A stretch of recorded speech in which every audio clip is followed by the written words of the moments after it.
Hi everyone, it's Lauren and today I have another book haul for you. This is like a pre-Christmas book haul. These are all books that I've either been gifted by friends or sent by publishers around the Christmas period, but I thought it would be better to do a haul before Christmas, because then if you get any ideas about presents that you want to buy people, you can get it from this video, I suppose, rather than me doing a kind of January what I got for Christmas haul. I think this would be a little bit more interesting. Do you like my little Christmas decorations I have in the background there? If you want to see me making this, then you can watch my vlog from last week. I've been like vlogging. Vlogmas for me is just kind of vlogging every day and then uploading it like the week after or whenever I get around to editing my life, and I thought I would do that this month. So if you'd like to watch those vlogs, they're linked up here and down below. So let's get into the books, shall we? Oh, I have so many on my bed. Which one shall I start with? I think first things first, I'll start with a couple that were sent to me by Penguin. So the first of these is Autumn by Ali Smith, which is Ali Smith's brand new release. I've already read this and reviewed it. I will leave my wrap up, which features this again in the corner and down below.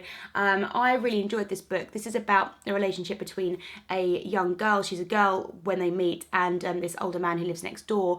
And then it flits between their relationship when she's a child and he's an adult to when he's kind of over 100 and in a nursing home and she's an adult, and it's very timely. It talks about Brexit, yeah, and I really enjoyed this one.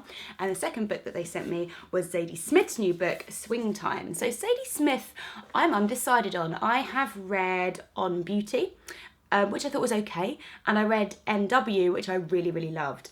So she's a little bit kind of on the balance for me at the moment.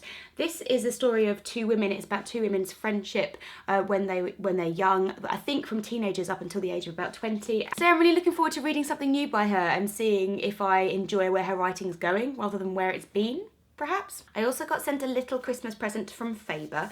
Faber and Faber sent an email around saying, we want to send you a surprise present. Let us know whether you want something like this, that and the other, and that whole list of different types of things. And I picked, I would like something out of the ordinary.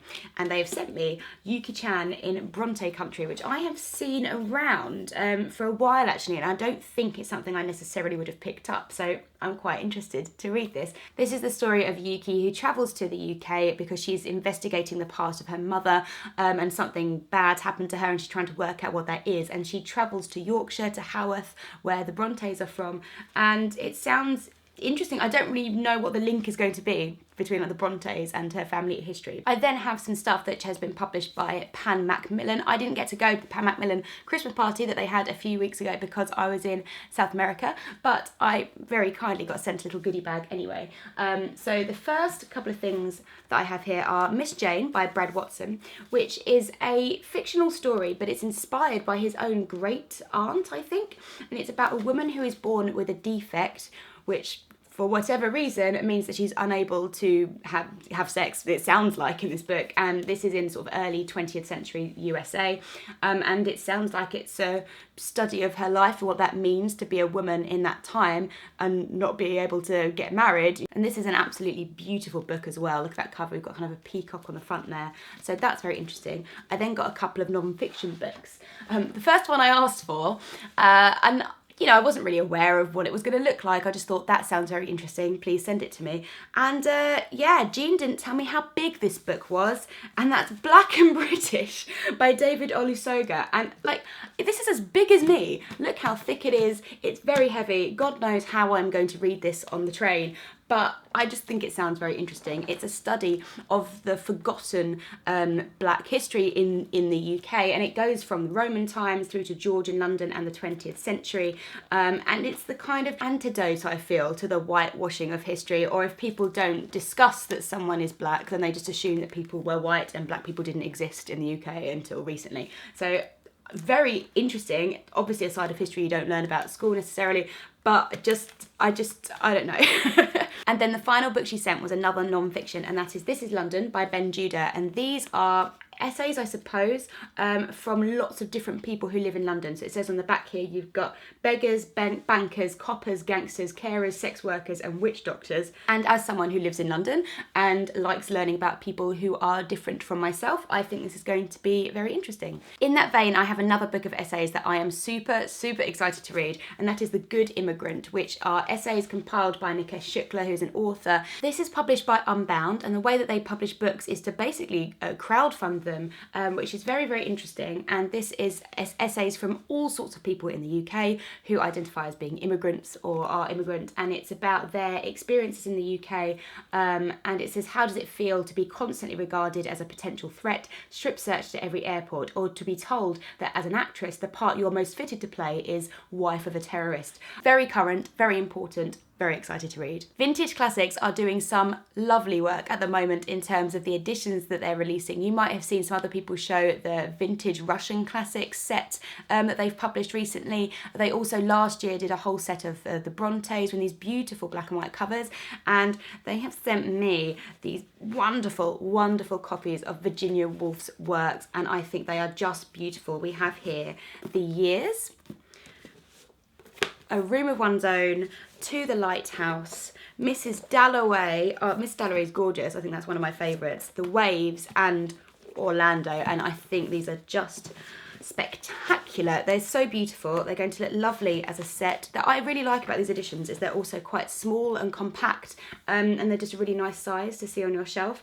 So these would be a wonderful, wonderful present if someone really likes Virginia Woolf. I'm particularly excited to read these because I am going to see a ballet next year in January, which is Woolf Works, which is choreographed by Wayne McGregor. It's being shown by the Royal Ballet, and it's 3 specific excerpts based on different Virginia Woolf books. It's Mrs. Dalloway, The Waves, and Orlando. So I've read Mrs. Dalloway. I've not read The Waves or Orlando, though I really want to read those before I do go to the ballet, because then I think I'll be able to understand some of the inspirations behind it. The next book is from a small publisher that I hadn't heard of before, so I'm very excited to read this, and that is Own It!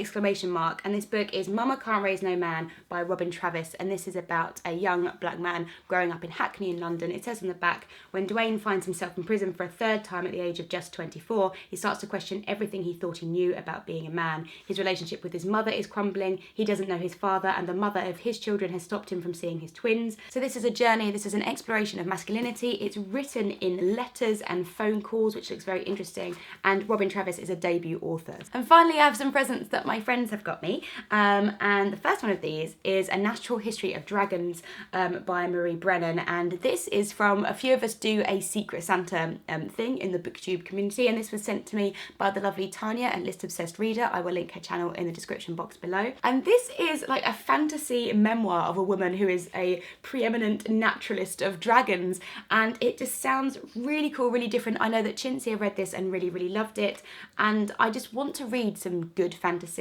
and I've heard such good things about this book, so I'm so excited to have that. Thank you very much, Tanya. And then the lovely, lovely Jean sent me a book of short stories, which is Kissing the Witch by Emma Donoghue. We did a video earlier this year, I think, where we recommended books to each other. She recommended me this one, so it's just really nice that she's got it for me for Christmas. Emma Donoghue is the author of Room, and she also released The Wonder, which I read earlier this year, which I thought was really, really good. And I also, of course, have some lovely bookish presents from Jen. So she has got me Under the Skin by Michelle Faber, which she said I shouldn't know too much about before going in, and this is about a woman who picks up male hitchhikers on the road, and it sounds like a thrillery type thing. And she also got me a book of poetry, which is Sunshine by Melissa Lee Houghton. We did a video dissecting a poem by Melissa on Jen's channel, and I really enjoyed it actually. I thought her writing was really interesting. This is her newest release, which was shortlisted for the Costa Poetry Award. So this comes very highly recommended by Jen, and I am really looking forward to reading some more poetry, and I am looking forward to everything really. I always say that. I'm always like, I'm very excited to read this book, but of course I am. I'm excited to read everything. So yeah, that's a lot of books. Christmas is always like a mental time because I always get books for Christmas. I really hope I don't get any more books from the rest of my friends and family because, you know, I think I'm good. I think I'm good with the books. Let me know if you've read any of these and what you thought of them, and if you celebrate Christmas, let me know what books you are getting your friends and family for Christmas, because I feel like that's what I do. I just push books that I like on everybody else. I always get people books for Christmas. So I will look forward to talking to you in the comments, and I will see you in my next video, which I guess will be a vlog of what I'm doing this week. So, Incepto. Bye!